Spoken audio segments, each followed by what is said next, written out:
Claire Ashworth had said the words before she understood what they'd cost her. "I'd need a groom for that." She hadn't meant anything by it, a throwaway line tossed back at a man kneeling by a half-built arbor who wasn't even looking at her when he said she'd make a good bride someday. But the wrench in his hand had gone still for just a second too long, and some small, stubborn part of her had noted it the way she noted everything on this property, filed away, unexamined, waiting. Keep that in mind. By the end of this, it will mean something neither of them saw coming. Ashworth Vineyard and Vows sat on 40 acres above Cedar Bay, rows of Pinot vines running down toward the water in lines so straight you could set a level against them. Claire's grandfather had planted the first rows. Her father had turned the place into a wedding venue 2 decades later, when grapes alone stopped paying the property taxes. Claire had grown up learning the trellises before she learned a balance sheet, and now she ran the whole operation the way her father had taught her: early mornings, later nights, a phone that never fully went quiet, not even on Sundays. Owen Hale had been hired 3 months earlier to rebuild the ceremony arbor and the reception deck behind it, one of a dozen contractors her assistant had lined up before Claire settled on him specifically. His bids were honest. His work was clean. He didn't pad an invoice the way the last 2 carpenters had. He kept to himself, showed up before the crew, stayed until the light gave out, and drove back into town where his son had dinner half made and homework half finished. She'd watched him fold a tarp that evening with the kind of economy that only comes from doing something so many times it no longer requires thought. She'd noticed it before. She hadn't let herself think about why. Ruth Delgado found her by the gate a few minutes later, a folder under one arm, reading glasses pushed up into gray hair. "You've got the anniversary meeting Thursday," Ruth said. 12 months since your father passed. The board wants it on record before the window closes." Claire didn't need reminding. The will had granted her 1 year of sole authority, 1 year to run Ashworth Vineyard exactly as she saw fit, no board approval required for anything short of selling the land outright. After that, every major decision went back to a vote of 7 people, most of whom had known her since she was in pigtails, none of whom had run a business through a single wedding season. "I'll be ready," Claire said. Ruth studied her a beat too long before heading for the office, heels clicking against gravel the way they had for over 20 years. Claire turned back toward the arbor and found Owen already watching her. Not with curiosity, just the quiet attention of a man who noticed when someone was carrying something heavy and didn't need to ask about it out loud. "Long week?" he asked. "Long year," she said, and left it there. The next morning, Milo Hale showed up with his father for the first time that season, 9 years old, already taller than the toolbox he carried. He set it down carefully at the base of the arbor, the way his father had taught him, and looked up at Claire with the unguarded directness only children manage. "Are you the lady who owns all the grapes?" "I am. There's a lot of them. About 60 acres worth, if you count the vines that haven't fruited yet." Milo considered this with real seriousness, then reached into his pocket and held out a tangle of ribbon he'd found in the grass, leftover trim from the wedding the week before. "I think that belongs to a bride," Claire said, crouching to take it. "Thank you for finding it." Owen watched from the ladder, something in his chest loosening in a way he didn't examine too closely. "He's got good manners," Claire said, straightening. "His mother's doing, mostly. I just try to keep him fed and on time for school." It was the first time in 3 months he'd mentioned a mother at all. Claire didn't push. She'd learned in this business that people told you what they were ready to tell you, in the order they were ready to tell it, and rushing them only closed the door faster than it would have shut on its own. She tucked the ribbon into her jacket pocket instead of the lost and found bin. She couldn't have said why. It stayed there the rest of the week, forgotten and not forgotten, the way small things sometimes are. Preston Voss arrived an hour later in a gray suit, tablet already lit to a spreadsheet before he'd finished crossing the gravel. Claire's cousin twice removed, though the family called him closer than that out of habit. He'd worked alongside her father for over a decade, handling the business side while her father handled the vines, and since the funeral the board had leaned on him more than anyone expected, Preston included. Maintenance costs on the North Block are up 11% from last season, he said. Not quite a greeting. I'll bring the full numbers Thursday. Bring them. Just want everyone informed before we vote. His smile didn't reach his eyes. Owen hadn't said a word during the exchange, but he'd clocked it, filed it away the same way he filed a joint that didn't sit quite square. Something worth watching later. Autumn settled over Cedar Bay the way it did every year. The tourists thinning, the coastline turning a colder blue, roadside stands swapping summer flowers for pumpkins. Claire had lived here her whole life and never seriously considered leaving, not even during the 2 years after the wedding that didn't happen, when half the town seemed to know her business better than she knew it herself. Owen had grown up 2 counties over and landed here only because his late wife's mother had a spare house and a willingness to help raise a grandson she adored. Neither of them had planned on staying for the other. Neither would yet have admitted that was starting to change. That week, Sasha Reyes, a branding consultant Claire had hired months earlier to refresh the vineyard's image before peak season, finally had time to walk the grounds. She arrived with a camera and a folder of comparison photos from venues across the state, more interested in touching things than photographing them: the grain of the arbor posts, the angle of the trellis joints, the way the reception deck caught the morning light without needing paint to do it. She stopped cold at a seam where 2 beams met without a single visible nail or bracket. Who built this joint? I did, Owen said, coming around with a level in one hand. Sasha looked at him properly for the first time. This is a Hale seam. I'd know it anywhere. I used a photo of this exact technique in a branding deck 10 years ago. She stepped back, studying him instead of the wood. Owen Hale. You did the Callaway wedding. The floating deck over the reflecting pool. It ran in 3 trade write-ups. That was a while back, Owen said. People in the industry assumed you'd retired rich and stopped answering emails. Something like that. A tone that closed the subject as firmly as a door. Sasha excused herself to finish her walk. Claire didn't move for a moment. She was doing the math. The man she'd hired for local, dependable carpentry had spent years building ceremony stages for some of the most photographed weddings on the coast, had a technique named after him, and had never once mentioned it in 3 months of daily conversation over sawhorses and coffee. You could have said something, she said, once they were alone. Owen checked a beam that didn't need checking. It wasn't relevant to the arbor. That's not why you didn't say it. He was quiet long enough that she thought he might not answer at all. I left that work 6 years ago. Same month my wife died. 40 weeks of travel a year, sometimes more. It worked fine when there were 2 of us raising Milo. It didn't work alone. He set the level down for good. I'm not hiding a career, Claire. I'm just not in it anymore, and I didn't see the point in bringing up a version of my life that isn't mine anymore. Claire looked at him, really looked, in a way she hadn't quite let herself before. She knew what it was to keep a door shut on a version of your own life you weren't ready to walk back into. She didn't say any of that out loud. She only nodded once and let the moment pass without turning it into more than it already was. The arbor looks good, she said instead. It should. I had good training.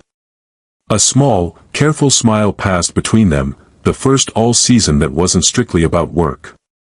3 miles away, in an office with better carpeting, Preston closed his door and dialed a number saved under a name that wasn't real. It's Preston. 12 months, right on schedule. Votes this week. A pause. I told you already, once the sole authority window closes, the board decides, and the board listens to me. They always have. Another pause, longer. The commission still in writing? Correct. I want that confirmed in front of me before I stand up and say a word to anyone. He hung up and sat looking at nothing in particular, the stillness of a man doing arithmetic he didn't especially want to do out loud, not even to himself. The board's preliminary meeting happened 2 days later, in a conference room that still smelled faintly of the coffee Claire's father used to insist on brewing himself. Preston stood at the head of the table beside a slide of maintenance costs climbing steadily upward, the kind of chart built to alarm before anyone had time for a follow-up question. "I'm not saying we sell everything," Preston said, in the reasonable voice he used when he wanted to sound like the only adult in the room. "I'm saying the North Block isn't earning its keep. Belhaven Resorts has made a serious offer, well above assessed value. We'd keep the venue, the house, the core acreage. We'd just be smart about the rest before it drags the whole company down." Claire let him finish before she spoke. "The North Block is half our ceremony backdrop. Take that away and you take the reason people book us a year in advance instead of a hotel ballroom. Sentiment isn't a line item. Neither is panic. We have 3 weeks before my father's window closes. I'd like to spend them finding a better answer than selling the one thing that makes this place worth anything to anyone." "How long has this offer actually been on the table?" Claire asked. "Because it seems awfully specific for something that just landed this month." Preston's jaw tightened almost imperceptibly. "These things take time to negotiate properly." "No," Claire said. "I don't imagine they don't." The room went quiet, the particular quiet of a table doing its own private math instead of listening to the person still talking. The vote wasn't today. Today was only the opening argument. Claire left with the specific chill of knowing exactly how many days she had left, and exactly how much ground she still needed to cover before Thursday. That night, Ruth stayed late cross-checking Preston's figures against the company's own books, out of the same stubborn habit that had kept her at Ashworth for over 2 decades. Most of the numbers matched. One didn't, a quarterly consulting fee, routed through a vendor code she didn't recognize anywhere in the system. She wrote the number on a sticky note, stuck it to her monitor, and told herself she'd chase it down when she had a free afternoon. She didn't have one yet, not with the vote bearing down on all of them. Owen noticed the lights still burning in Claire's office long after the crew had gone. Instead of driving straight to his mother-in-law's to collect Milo, he found himself finishing a stage rail that didn't strictly need finishing. When he finally packed up, Claire was still at her desk, jacket still on, as if she'd forgotten she was allowed to take it off. "You're going to run yourself into the ground," he said from the doorway. "That's the plan," she said, not quite joking. "There's a diner on Harbor Street still open this late. Or," he glanced toward the equipment shed across the lot, "there's a space heater and a folding table about 40 feet from here. And I happen to know where the good coffee's hidden from the crew." She laughed. Actually laughed, the first unguarded sound he'd heard from her in 3 months. "The shed it is." They ate sandwiches Owen had packed for himself and Milo and never gotten around to finishing, sitting on overturned crates under a single bare bulb, the smell of sawdust and cut cedar settling over everything like a second kind of quiet. Somewhere in the middle of it, without either of them steering there, the conversation drifted away from wedding logistics and toward the things people don't usually say out loud on a Tuesday night in an equipment shed. "Milo mentioned his mother used to sketch," Claire said. "Wedding dresses, I think." Owen turned his cup slowly in his hands. "Custom work, before Milo was born.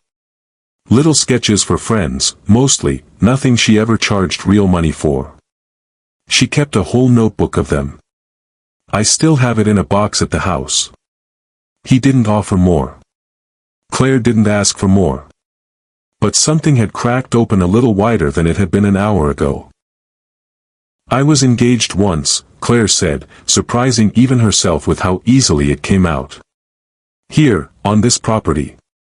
6 years ago, the same year as whatever happened to you, I think." Owen looked up. "It didn't happen," she said. "The wedding. He wasn't who I thought he was, and I found that out 3 weeks before the ceremony, standing by the pond behind the North Block.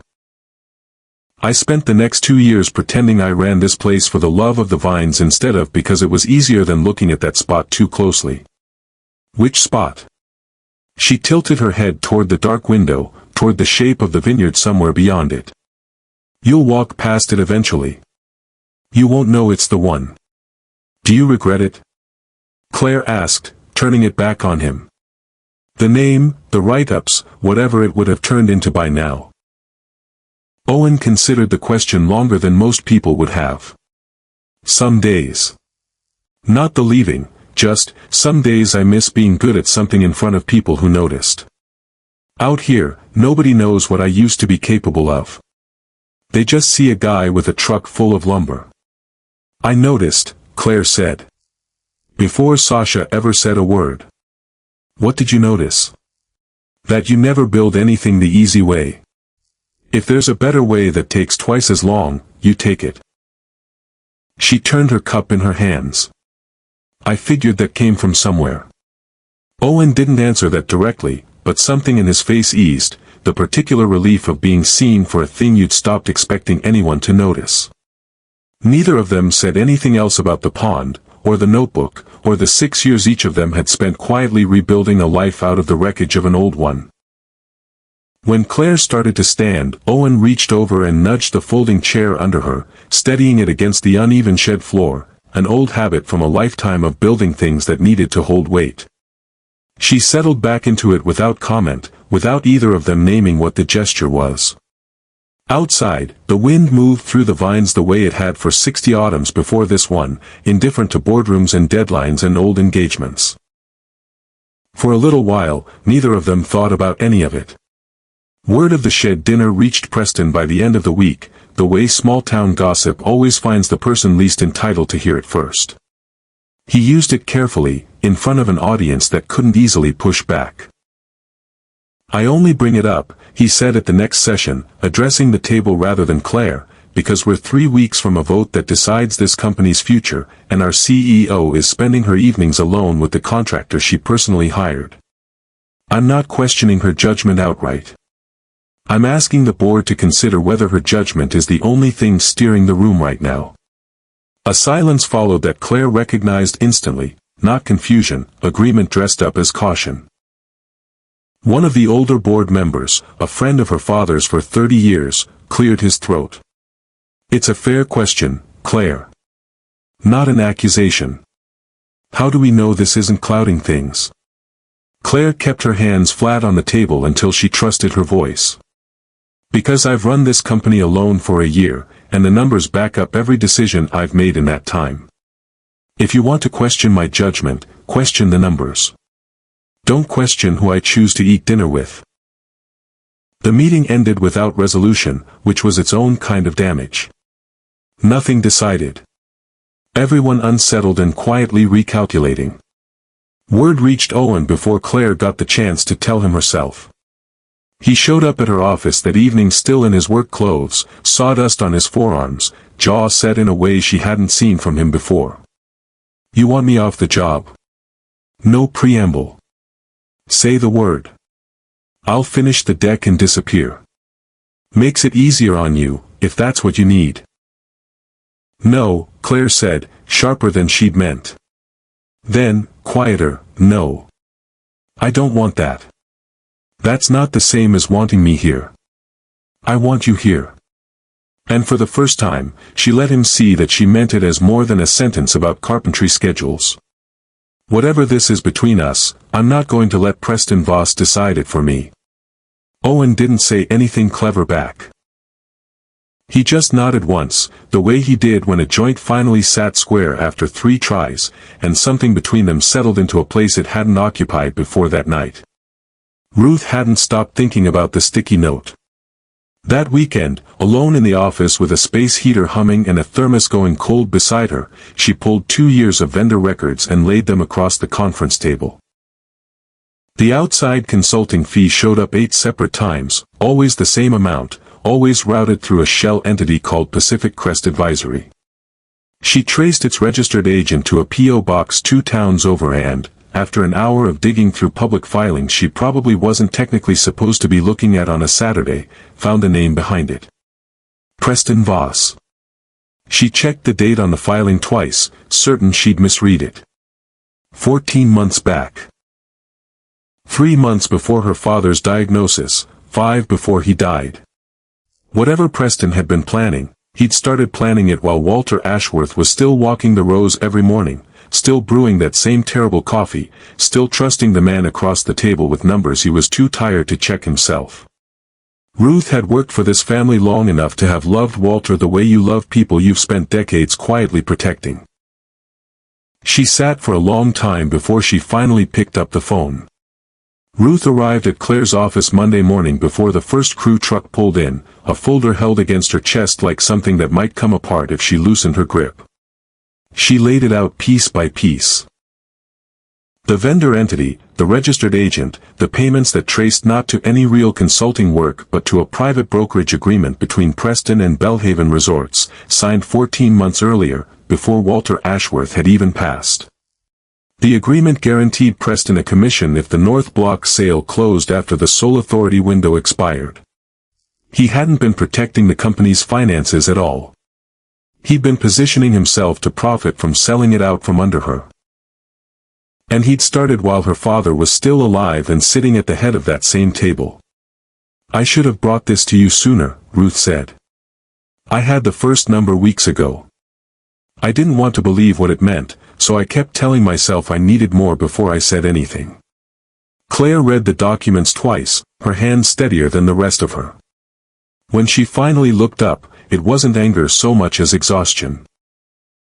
The particular kind that comes from realizing you've spent a year defending a company against a threat that had been sitting inside it the whole time, dressed in a suit and calling itself family.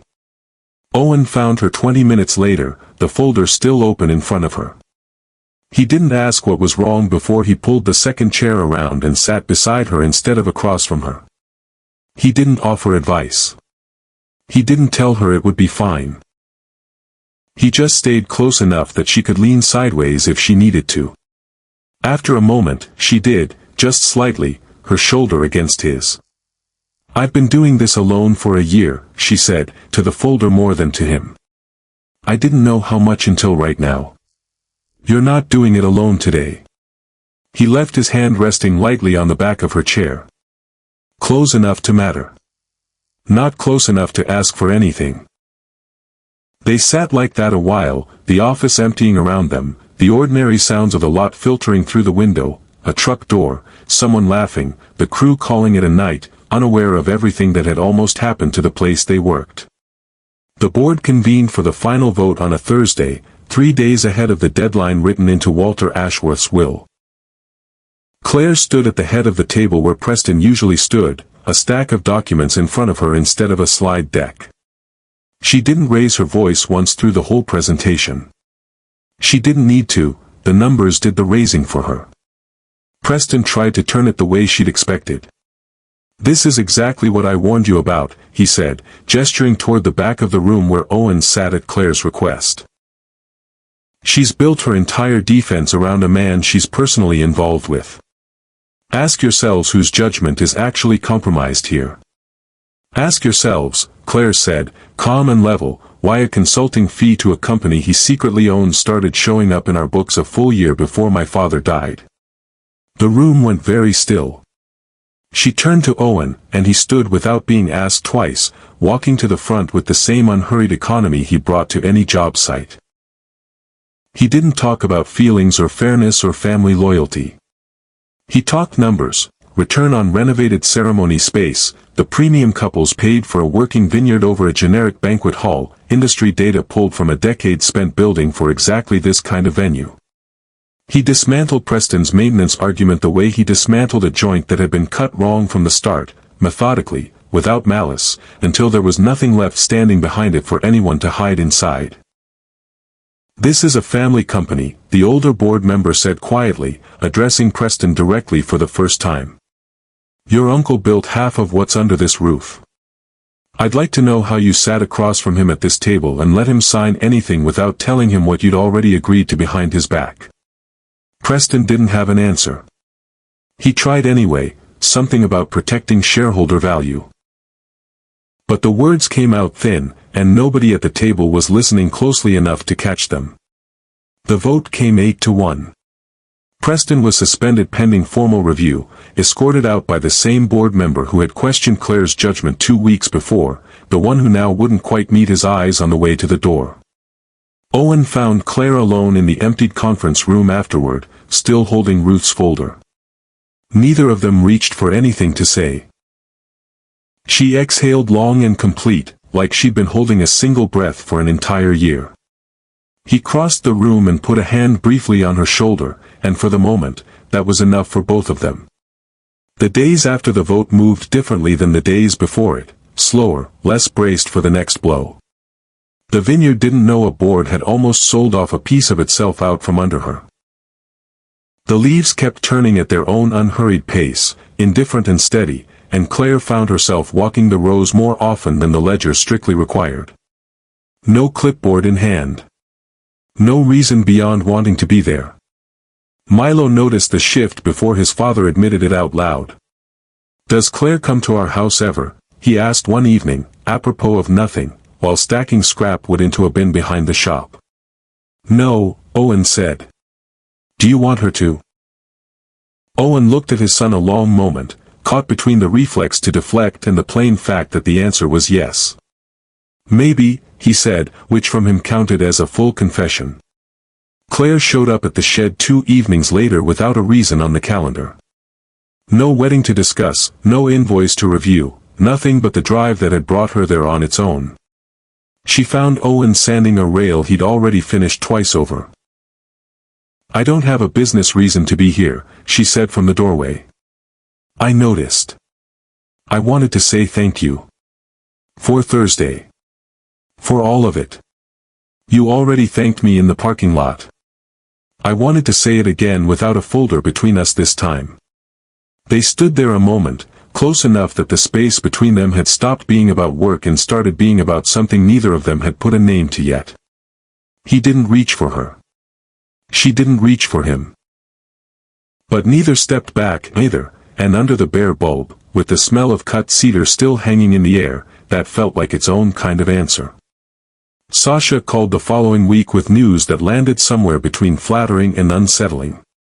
A trade publication wanted to run a feature on Owen, the quiet return of the man behind the Callaway deck, 6 years gone from the industry, retired for good as far as anyone in the trade knew.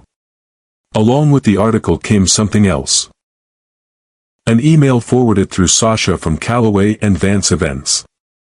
They wanted him back, in some capacity, freelance, high profile, no relocation required if he didn't want it, just his name attached to their biggest jobs again, the way it had been before. Owen read the email twice at his kitchen table that night, long after Milo had gone to bed, and didn't answer right away. He carried it with him for the better part of a week, turning it over the way he'd turn a piece of lumber before deciding what to make of it. It was, on paper, everything his old career had been building toward before he walked away. Recognition, better money, work that would outlive him in photographs at other people's weddings for years to come. It was also, unmistakably, a door back to a version of his life that had ended the day his wife died. And he wasn't sure yet whether walking through it meant moving forward or just moving backward with better lighting on the whole thing. Claire heard about the offer from Sasha before Owen told her himself. When he finally did, sitting across from her on the same overturned crates where they'd first said the true things out loud, she didn't ask him to stay. "I won't pretend I don't want you here," she said. "But I'm not going to be the reason you turn down something you're proud of." "That's not why I'd take it," Owen said. "And it's not why I wouldn't, either." Milo settled it without meaning to, the way children sometimes settle the things adults spend weeks circling around. "Are you going to keep building decks here forever?" he asked over dinner, not looking up from his plate. Owen didn't answer right away.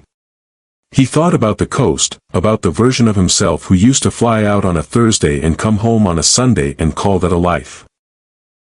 He thought about the notebook of sketches still sitting in a box at the house, and the 6 years he'd spent building a smaller, steadier world for his son instead. 2 days later, he called Callaway and Vance back and turned down the standing offer, agreeing instead to a handful of freelance projects he could take on his own terms, from his own shop, without ever having to leave Cedar Bay for good. He didn't announce any of it. He simply kept showing up at the vineyard every morning, the way he had for months, and let that be the whole answer. Harvest ended the way it always did, the last of the fruit stripped from the vines, the crew gathering for the small celebration Walter Ashworth had started decades earlier, one Claire had never once considered skipping. Ruth was there, finally letting herself relax after weeks of feeling responsible for everything the vote had uncovered.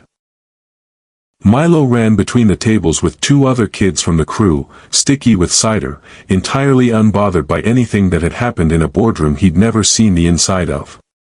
Off at the edge of the clearing, away from the tables and the string lights, Owen had built something small, an arbor barely large enough for two people, unconnected to any client's order, unlisted on any invoice Ruth would ever see.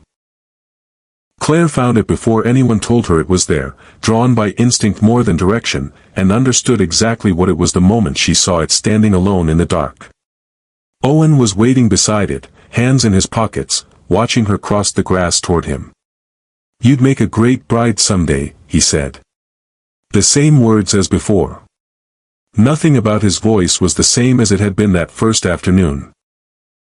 Claire stopped in front of him, close enough now that neither of them needed to raise their voice over the music drifting from the tables behind them. "Then I suppose," she said, "I found my groom." Somewhere behind them, Milo was telling Ruth an elaborate story about a fish he claimed to have nearly caught that summer, and Ruth was laughing in a way she hadn't let herself in weeks. The string lights swayed over the folding tables. The vines stood the way they'd stood for 60 autumns, patient and unhurried, having watched this town grow up around them one season at a time. Owen reached out and took Claire's hand, the first time either of them had let it be that simple. Neither of them said anything else. They didn't need to. She hadn't been looking for a groom when this started. She'd been looking for someone who wouldn't walk away the moment the vineyard needed rebuilding. And under the arbor he'd built for no one but her, she finally stopped looking.